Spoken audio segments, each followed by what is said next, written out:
Potty toilet और मारते-मारते भी मेरे को पीरियड भी आ गए। इतना मारा इस इंसान ने, पर इसके हाथ नहीं रुके। नाक इनका टूटा हुआ है, आँख के नीचे जो हड्डी है वो भी टूटी हुई है, कान वगैरह सारा जला हुआ है इनका, मतलब लेफ्ट साइड इनकी पूरी टूटी हुई है और जबड़ा भी इनका 3-4 जगह से टूटा हुआ है। अच्छा। कल उसको तार लगा के जोड़ा गया है। शादी हुई है, हुँ। तो उस इंसान ने शादी के बाद उनको लगातार टॉर्चर किया है। तो पहले तो ये बच गई है, और नेक्स्ट टाइम नहीं बचेगी भई। उसने खुद अपने मुँह से धमकी भी दी थी वहाँ पे। द न्यूज़ अडार में आप सभी का स्वागत है। मैं हूं मुनीश सूद और इस समय हमारे साथ फ़ोन लाइन पे जुड़े हैं रक्षा राणा। रक्षा राणा देखिए, मैं दर्शकों को सभी को जो इस समय हमें सुन रहे हैं, मैं उन्हें बता दूं कि रक्षा राणा जो महिला जिन पर एसिड अटैक हुआ था, ममता, उनकी रियल सिस्टर है, सगी बहन है उनकी। और आजकल वो पीजीआई चंडीगढ़ में है जहां पे ममता का इलाज चल रहा है। ये बड़ी दुखद घटना है और हम चाह रहे हैं कि लोगों तक ममता की एग्जैक्ट पता चले कि उनकी तबीयत कैसी है, वो किस तरह से है। तो रक्षा राणा हमारे साथ जुड़ चुकी हैं। रक्षा जी, स्वागत है आपका द न्यूज़ अडार में। धन्यवाद जी। रक्षा जी, सबसे पहले तो हम जानना चाहेंगे कि इस समय आपकी बहन ममता का इलाज चंडीगढ़ में चल रहा है, वो कैसी हैं? उनकी तबीयत कैसी है? पहले सो तो 10% सुधार है। अच्छा। अब धीरे-धीरे लगता है रिकवर कर जाएँगे, क्योंकि अब ट्रीटमेंट मिल रहा है। पहले इनको 2 दिन से ट्रीटमेंट ठीक से नहीं मिल रहा था। अच्छा। अब इनको आईसीयू में भर्ती कर दिया गया है, तो अब डॉक्टर की निगरानी में है और अच्छे से इलाज चल रहा है अब। देखिए, हम जानना चाहेंगे कि जैसे आप पीजीआई प 2 दिन पहले आप पीजीआई पहुँचे थे, तब हाँ जैसे जी। आपकी फ़ेसबुक पोस्ट से हम देख रहे थे कि उस समय आपको कोई इलाज नहीं मिल पाया था और आप टेम्परेरी उसमें ही थे, यूनिट में ही कहीं। हाँ जी। तो अब ज हाँ जी। जैसे हम शनिवार को जनरल हॉस्पिटल से सीधे हमको एम्स में भेजा गया। जी। उनके पास 1 यूनिट नहीं थी एम्स में। हुँ। तो उन्होंने हमें बोला या शिमला चले जाओ या चंडीगढ़, तो हमने रेफर किया अभी हम चंडीगढ़ जाना पसंद करेंगे। ठीक है। तो हम चंडीगढ़ आ गए। हम चंडीगढ़ यहाँ सुबह 3:30 बजे पहुँच गए थे। ठीक है। तो फिर हमें इन्होंने बोला कि अभी बहुत भीड़ है, तो अभी 2 घंटे लगेंगे, आप वेट करो। तो हमने 2 घंटे तक मरीज को एम्बुलेंस में ही रखा। तब तक किसी ने कोई केयर नहीं की, किसी ने खबर नहीं ली। ठीक है, 2 घंटे के बाद मतलब 5 साढ़े 5 बजे के बाद हम मरीज को खुद ही अंदर ले गए। तो उन्होंने बोला कि आपको किसने बोला अंदर लाने को इनको? तो फिर चलो उसको तो ले गए। फिर उन्होंने वहाँ पे उनको देखा, ट्रीटमेंट शुरू किया हुँ। और उनको इमरजेंसी में ही रखा उन्होंने। ठीक है। फिर उनको ऐसी कोई ख़ास सुविधा नहीं दी गई, फिर उनको एडमिट कर दिया गया इमरजेंसी में ही। फिर अंदर उनकी जैसे ड्रेसिंग वगैरह हुई, उनको पाइप वगैरह लगी ऑक्सीजन की, क्योंकि उनको साँसें नहीं आ रही थी, वो भी पंपिंग की। और हाँ, दूसरी सुविधा कोई नहीं थी उनको। हुँ, हुँ। बस वही था, बस उनको देखते रहो, पंपिंग करते रहो, दवाइयाँ उनको चली हुई थी। हुँ। बाकी कोई ऐसे नहीं थे, कोई बड़ा डॉक्टर आ रहा है कि कोई उनकी देख-रेख के लिए कोई पूछ रहा है, कोई भी नहीं, ऐसी कोई सुविधा नहीं मिली हमें। कल शाम को इन्होंने जैसे पुलिस वाले आए थे, इनका बयान वगैरह लिया, उसके बाद जज साहिबा भी आई हुई थी, उनके सामने भी इन्होंने खुद लिख के बयान दिया इन्होंने। अच्छा, वो बात तो कर सिर्फ़ लिख के बोलती हैं, समझ रही हैं हाँ, लेकिन बोल नहीं पा रही। हाँ, बोल नहीं पा रहे, समझ सब कुछ है, पहचान को सबको रहे हैं। हुँ। पाइप लगी हुई है, और बोलना कहाँ से सर, जबकि इनका पूरा मुँह ही टूट गया है, पूरा जबड़ा टूट गया है इनका। हुँ, हुँ। अच्छा। तो हाँ, तो वो लेफ्ट साइड तो इनकी डैमेज है मुँह की। हुँ, हुँ। नाक इनका टूटा हुआ है, आँख के नीचे जो हड्डी है वो भी टूटी हुई है, कान वगैरह सारा जला हुआ है इनका, मतलब लेफ्ट साइड इनकी पूरी टूटी हुई है और जबड़ा भी इनका 3-4 जगह से टूटा हुआ है। अच्छा। कल उसको तार लगा के जोड़ा गया है ओहो! और मुँह से सांस की पाइप लगी हुई है इनकी। हुँ। तो ये बोल नहीं सकते कुछ भी, तो समझ पूरी है इनको। तो उन्होंने जज साहिबा के सामने अपना पूरा स्टेटमेंट लिख के दे दिया है अच्छा, लिखा कि है मेरे इन्होंने खुद अपने हाँ, हाथ से। पूरा स्टेटमेंट इन्होंने जज साहिबा को लिख के दे दिया है। एक पहले इन्होंने एक बार पुलिस को कॉपी दी लिख के, हुँ। तो दूसरी बार उन्होंने जज साहिबा को दी। हुँ, हुँ। उसमें पुलिस वाले भी थे, जज साहिबा थी, साथ में डॉक्टर भी थे हुँ, और हुँ। साथ में हम सब थे वहाँ पे। इन्होंने पूरी कॉपी लिख के दी है कि मेरे साथ कैसे उस इंसान ने मुझ पे कैसे अटैक किया, उसके बारे में हर एक डिटेल में उन्होंने लिख के दी है उनको। अच्छा, जज जज से लिख के दी है। हाँ जी। तो ये तो अच्छी बात है। चलो, उन्होंने अपना अपना पक्ष तो इन्होंने रखना ही था। लेकिन थोड़ा-सा आप हमें बताएँगे कि अ, हुआ क्या था वैसे? एक्चुअली अभी तक लोग कई तरह की बातें, देखिए, सोशल मीडिया का ज़माना है, जिसका हाँ जो जी। मन करता है आदमी वो बात करता है, छोटा शहर है लिखते हैं। असली वजह हुँ। क्या थी वैसे? सर आप देखो, असली वजह हम भी नहीं बोल सकते उसकी मानसिकता कैसी है। हम्म। पर जैसे मैं जब से उनको जानती हूँ दीदी को, मतलब जैसे मैं मेरे बहन है वो, तो जैसे उनकी शादी हुई है हम्म। तो उस इंसान ने शादी के बाद उनको लगातार टॉर्चर किया है। हम्म। पहले उनके बच्चे नहीं होते थे उस करके उनको टॉर्चर किया, 8 साल के बाद बच्चे हुए उनके, हम्म। तब भी उस इंसान ने उनको टॉर्चर किया। हम्म। फिर उसके बाद वो मंडी में रहने लग गए, तब भी आप इतना मारता था वो इंसान। दीदी बोलती थी एक बार इतना मारा इसने मेरे को, हम्म। तो मेरे से मतलब मैं बोलूं तो कैसे बोलूं। उन्होंने बोला मेरे को, उसने मेरे अंग के ऊपर एक कपड़ा तक नहीं छोड़ा, इतना मारा उस इंसान ने। तो पानी पीता था, मारता था, इतना थक जाता था। उसने बोला अगर तू तू मेरे को मार दे पर यहाँ से उठूंगी भी नहीं। उस उन्होंने बोला एक बार तो मेरे से पॉटी टॉयलेट और मारते मारते भी मेरे को पीरियड भी आ गए, इतना मारा इस इंसान ने, पर इसके हाथ नहीं रुके। तो फिर जब वो क्यों रहती थी, क्या मजबूरी थी उनके साथ रहने की? मजबूरी उनकी यही थी कि वो बेटी थी ना, वो बोलती थी अगर मेरे बच्चे स्टैंड हो जाएंगे तो मैं इस घर से चली जाऊंगी। अब लास्ट स्टेटमेंट भी उनकी यही थी, मैं अपनी बेटी को ट्रेनिंग कराने भेज दूंगी, ये यहाँ से चली जाएगी तो मैं अपने लिए क्वार्टर ले लूंगी, अलग से रह लूंगी। कितने बच्चे हैं उनके ममता के आज के? 2 बच्चे हैं, एक बेटा एक बेटी, पर वो उस घर में अपनी बेटी के लिए रह रही थी क्योंकि बेटी को वो अकेला नहीं छोड़ सकती थी उस इंसान के साथ। क्या उम्र है बेटी की? बेटी की उम्र है अभी 18 साल, अच्छा अच्छा, और बेटा? और बेटा है उनका 16 साल का। अच्छा, अपनी ममता की उम्र कितनी है? उनकी 41। ओहो, अच्छा। तो इस तरह की ये घटना थी, तो उस दिन जो घटना के बारे में बताएंगे आप, क्योंकि आप उस पर भी ये बात आ रही है, जैसे हाँ, आपने आज अब खुद ही कहा। मुझे मुझे लोग बोल रहे हैं उस दिन जब मैं उनके घर गए ना, लोग बोल रहे हैं कि मैं उनके घर क्यों गई, मैं मुझे उनके घर जाने का कोई शौक नहीं था। हम्म। ठीक है, जैसे कि मुझे बोल रहे हैं कि तुम गए, ठीक है, मैं एक उनके उन मतलब उस तकलीफ में नहीं देख सकती थी। आप उनकी बेटी से भी पूछोगे कितने बीमार थे उस दिन, उनके सर दर्द फटा जा रहा था, बीपी लो हो गया था उनका। हम्म। तो वो अपनी बेटी को ऐसे बीमार में ऐसे बोल रही थी, बेटा अगर मेरे को कुछ हो जाए तो तू मेरी करना, किसी और को हाथ मत लगाने देना, हम्म। अगर मैं मर जाऊं तो इनके हाथ का पानी भी मत पिलाने देना। मैंने बोला दीदी मैं आ रही हूँ आपके घर, हम्म। ठीक है, आप हॉस्पिटल चलो, मैं आपको दवाई लेके ले लूंगी, आप फिर घर आ जाना। दीदी बोलती है तुझे पता है मेरे घर मत आना, ये इंसान अगर कभी भी आ जाएगा तो आप लोगों को गालियां देगा, ये मेरे रिश्तेदारों को भी मेरे घर नहीं आने देता है, हम्म। उनको भी मना करता है कि कोई भी नहीं आए। ये बोलता है अपने रिश्तेदारों को आने देता है अपने घर में, हम्म। चाहे फ्रेंड सर्कल हो, वो चाहे शराब पी के वहीं पड़े रहेंगे, उनको कुछ नहीं बोलेगा, बस मेरे सहेली सहेली हो, मेरी बहन हो, मेरे भाई हो, मेरे भतीजे हो, उन सबको मना है, बस मेरे साइड के जो भी रिश्तेदार हो गए वो सारे मना है उस घर में आने को भाई। अच्छा, आपकी सिस्टर ये बोलती थी, ठीक है। हाँ, तो मैंने उनको बोला दीदी ठीक है मैं घर में नहीं आऊंगी तो आप नीचे आ जाओ, मैं गाड़ी लेके आ रही हूँ। दीदी बोलती है मैंने हॉस्पिटल में नहीं जाना, मैं मर भी जाऊंगी, रहने दो मेरे को मरने दे भाई। मैंने बोला मैं नहीं छोड़ सकती ऐसे आपको। हम्म। ठीक है, तो मैं जबरदस्ती वहां चली गई उनके घर। हम्म। सर तो जैसे मैं उनके घर पहुंची थी, मेरे को हुए थे 5 मिनट बैठे हुए, मेरे हस्बैंड भी साथ में गए हुए थे। हम्म। तो जैसे वो साइड पे कुर्सी पे बैठे हुए थे, मैं दीदी के साथ बेड पे बैठी हुई थी। हम्म। तो दीदी ने मेरे को ऑफर की चाय के लिए, रक्षा मैं तेरे लिए चाय बना लेती हूँ। मैंने बोला दीदी चाय नहीं पीनी है मेरे को, आप हॉस्पिटल चलो। फिर उस बेबी को बोला यार दूध ले आ, तेरी आंटी के साथ मैं भी चाय पी लूंगी। हम्म। तो दीदी ने जैसे बेटी ने चाय बनाई उनकी, हमने अभी हाथ में पकड़ी थी तब तक वो इंसान दरवाजा खोल के आ गया। हम्म। मैंने सच बोलूं, मैं उनसे काफी टाइम से जानती हूँ, बात करती हूँ, ये करती हूँ, पर मैंने उस इंसान को नहीं देखा था फेस टू फेस, ना कभी मिली उनसे। अच्छा। तो मैंने दीदी को पूछा, मैंने बोला दीदी ये कौन है? दीदी ने बोला कि ये रिया के पापा है। हम्म। वो इंसान जैसे ही कमरे में एंटर हुए तो उन्होंने मेरे हस्बैंड की वीडियो लग गए वो बनाने कि भाई साहब आप कहाँ से हो, आप क्या करते हो, आप यहाँ कैसे। तो मेरे हस्बैंड बड़े इजली से जवाब दे रहे थे, भाई साहब मैं कहनवाल से हूँ, मैं यहाँ ऐसे आया हूँ। तो फिर मेरे को बड़ा अजीब सा लगा, भाई ठीक है ये क्वेश्चन तो पूछ रहे हैं, पर वीडियो क्यों बना रहे हैं? हम्म। हम क्या गलत कर रहे हैं यहाँ बैठ के कि हमने कुछ गलत किया है? हम्म। तो मैंने उनसे पूछा, मैंने बोला सर भाई आप हमारी मेरे हस्बैंड की वीडियो क्यों बना रहे हो? अगर जो क्वेश्चन है आप मुझसे पूछो, मैं आपको जवाब देती हूँ, आप आपका अधिकार है, हम आपके घर में आए हैं, आप पूछो जो आपको पूछना है। पर ये कोई बात नहीं है कि आप आते ही हमारी वीडियो बनाने लग जाए। हम्म। अगर हमने कुछ गलत किया होता है तब तो आप चलो ठीक है हमारी वीडियो बनाए, हम तो यहाँ सिर्फ दीदी को लेने आए हैं, उनको दवा चेक कराने के लिए लेके जाएंगे हम। हम्म।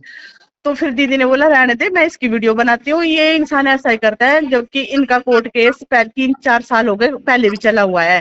अच्छा, ठीक है। चल रहे हैं इनके। हाँ हाँ, कोर्ट केस दीदी ने इनके, क्योंकि इसने पहले जैसे इनको मारा पीटा, बहुत मारा पीटा है इनको, तो उस करके दीदी ने केस किया है। अगर कल को मेरे को कुछ भी जान का खतरा होगा तो ये इस इंसान पे ब्लेम आना चाहिए, क्योंकि ये इंसान मेरे को ना दिन को चैन से रहने देता है घर पे, ना रात को रहने देता है। तब करके फिर हमने सिर्फ इजीली बोला था उसको, फिर बोलता है आप मेरे बिना परमिशन के मेरे घर में कैसे आ गए। तो फिर मैंने उनको बोला अगर घर में परमिशन लेके आना है तो मैं पुलिस स्टेशन जाके परमिशन लेके आऊंगी अगली बार आपके घर। अगर मेरे को दीदी से मिलना है तो मैं पुलिस स्टेशन जाऊंगी, वहां से लिखवा के आपके पास आऊंगी। फिर तो आप मुझे मना नहीं करोगे आने के लिए। तो फिर वो इंसान वहां से चुपचाप चला गया। कौन से दिन की बात थी? घटना से एक दिन पहले तो या 2 दिन नहीं, एक दिन ही, मेरे ख्याल ये घटना से 3 दिन पहले की बात है ये। ठीक है ठीक है ठीक है। 3 दिन फिर दीदी की तबीयत खराब थी, तो 3 दिन मैंने दीदी को अपने साथ अपने घर लेके गई। अच्छा, रात को। तो दिन को वो दीदी टारना में, मंडी में टारना में एक बेबी है, बेबी को देखते हैं, वो वहां पे जॉब करते हैं। अच्छा। ठीक है। तो अभी स्टार्टिंग में लगे हुए थे वहां पे।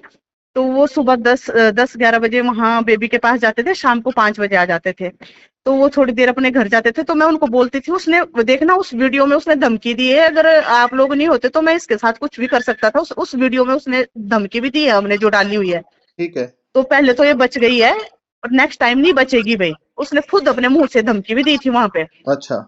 फिर मेरे को डर भी था, मैंने बोला ये इंसान कुछ ना कर ले, तो इसलिए मैंने उनको 2 दिन अपने साथ लेके गई थी।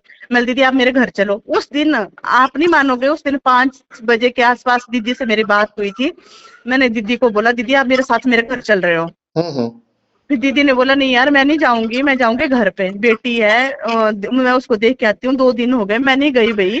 तो जैसे शाम को, मैं पिछले दिन शाम को वो गए थे घर पे फ्राइडे को, पर वो कपड़े लेके आ गए थे। फिर मैंने उस सैटरडे को भी बोला दीदी को, मैंने बोला दीदी चल पड़ो। दीदी ने बोला नहीं यार मैं नहीं जाऊंगी।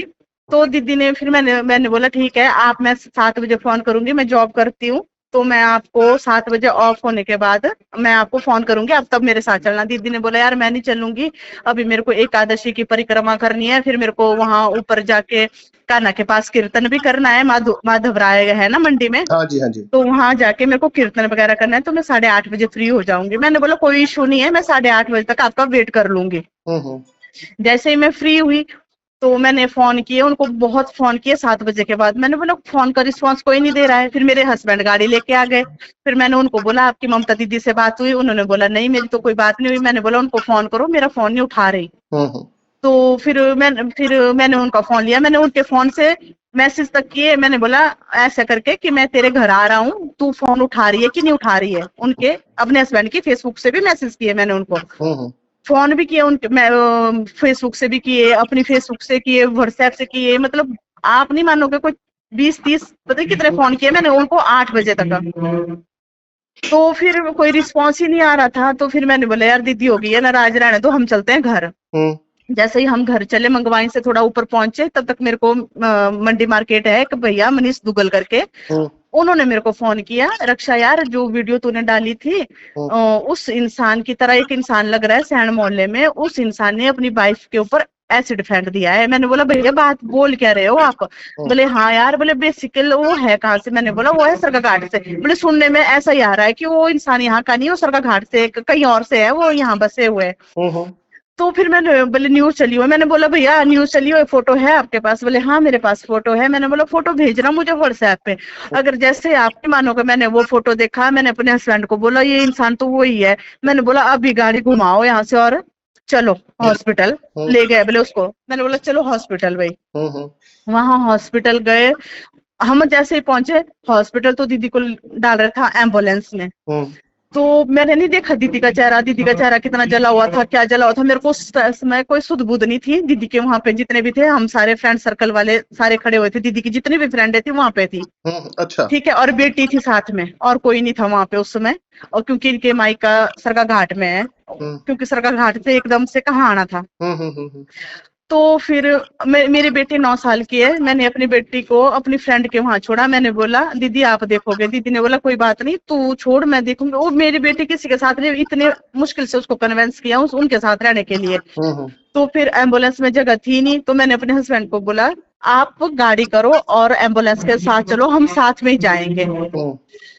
तो ऐसी बात है सर। तो मतलब वो इंसान दरिंदगी से भी परे है, वो इतना हैवानियत किसी में नहीं होनी चाहिए जो उन्होंने इनके नहीं साथ मैडम, की। आप एक बात बताओ, अब 2 हाँ दिन जी। का, जैसे मैं कल आपकी बातचीत सुन रहा था, इतना कुछ हो गया, आप नेरचौक गए, आपको वहाँ भी कोई बर्न की सुविधा नहीं मिली, फिर आप एम्स चले गए, वहाँ पे भी आपको सुविधा नहीं मिली, ऐसा हुआ? नहीं। हाँ जी। आप दोनों दोनों यहाँ हॉस्पिटल्स में गए, नेरचौक मेडिकल कॉलेज भी गए? नेरचौक मेडिकल नहीं गए थे हम। नहीं गए आप?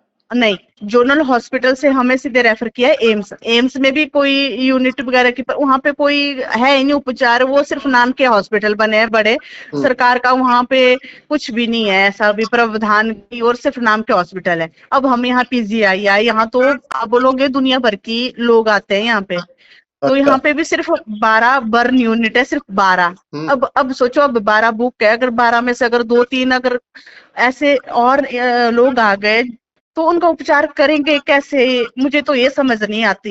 नहीं तो आपको किसी स्थानीय नेता या प्रशासन, किसी का फ़ोन आया या किसी ने मदद की या कोई पहुँचा आपके पास? 2 दिन हो गए, 3 दिन? सर अभी तक देखो किसी स्थानीय किसी की तो नहीं आई, पर कल हाँ, जो सरकाघाट के चंद्रशेखर भाई जी है जो आजाद जीते हुए हैं, जी, उनकी कॉल आई थी। हुँ, ठीक है, उन्होंने बोला जो मुझसे बन पाएगा वो मैं करूंगा। जी।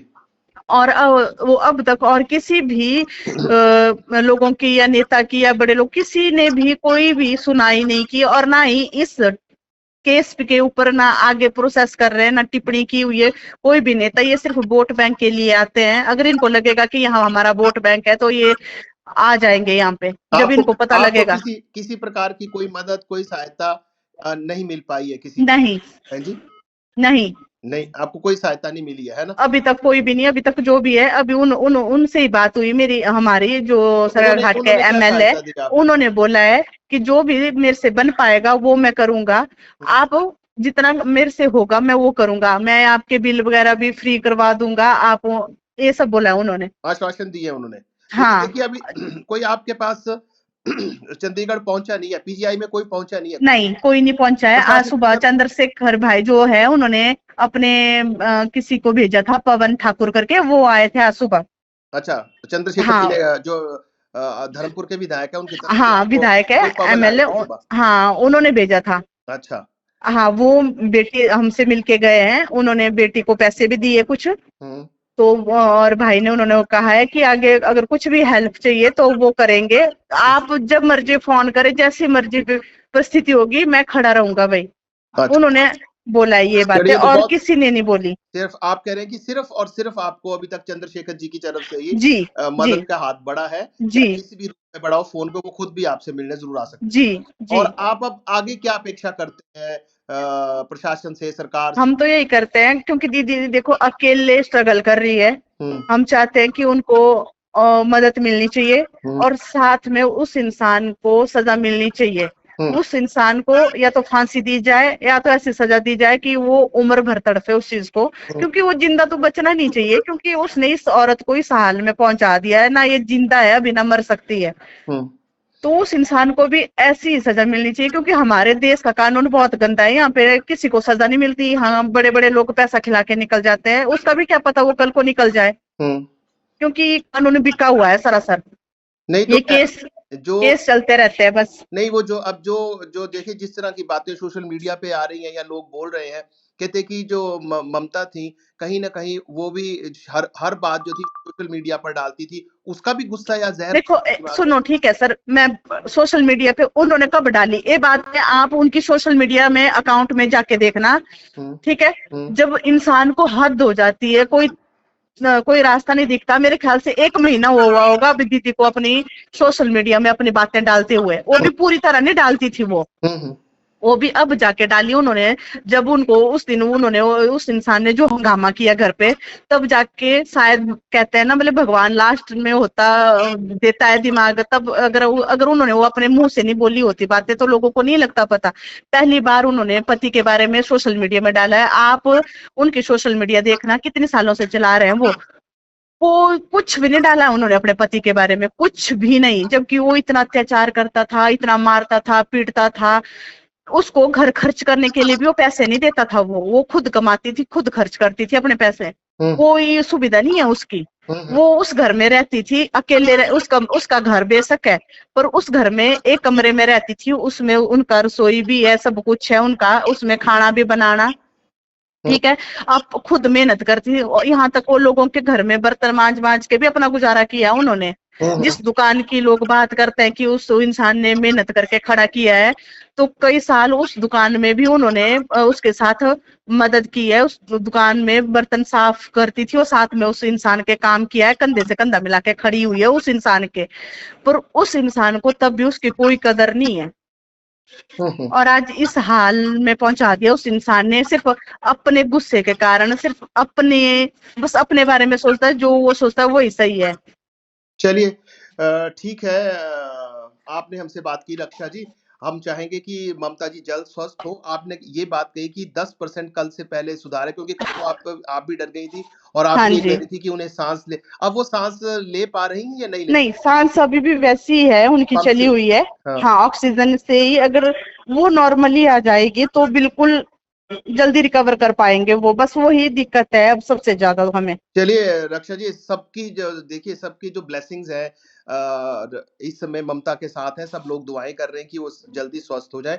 हम भी यही दुआ करते हैं और हम्म। जरूर ममता को जो है वो न्याय मिलेगा, बिल्कुल ऐसी सर। उम्मीद है और मिलना भी चाहिए। आपने बिल्कुल हमसे सर। बातचीत की, हमें समय दिया रक्षा जी, बहुत बहुत धन्यवाद। बहुत बहुत धन्यवाद आपका भी, आप हमारी आवाज को आगे लेके जाएंगे। Thank you.